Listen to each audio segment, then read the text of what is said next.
बॉलीवुड के स्त्री 2 के बाद अब डरावे आ रहल बाड़ी भोजपुरी में अमरपाली के न्यू मूवी घूंघट में घोटाला 3।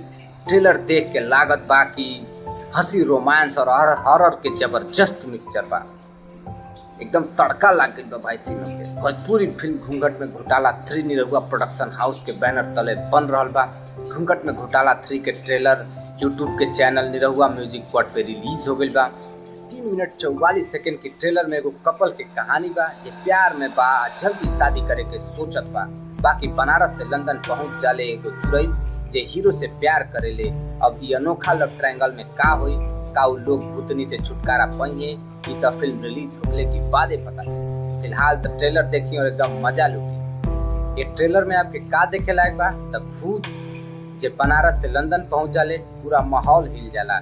ट्रेलर में कॉमेडी के भरपूर डोज बा जेकरा से आप हंसत हंसत लोटपोट हो जाए। हीरो और हीरोइन के रोमांस के भूतिया के एंट्री से का हो सकेला ही देखे लायक बा। भूतनी के डरावना सीन देख के रोंगटा खड़ा हो जाए।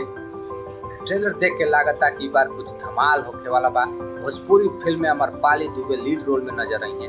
इनमें प्रवेश लाल, नीलम गिरी और ऋचा दीक्षित भी नजर आई है। चारों के चेहरा पर ऐसा एक्सप्रेशन देख के मिल रहा बा कि लागत बा फिल्म में खूब मजा वाला बा, खूब धमाल होखे वाला बा।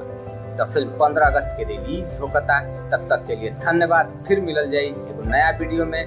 वीडियो आपके पसंद आई लोग तो लाइक, शेयर और सब्सक्राइब करी। प्रणाम।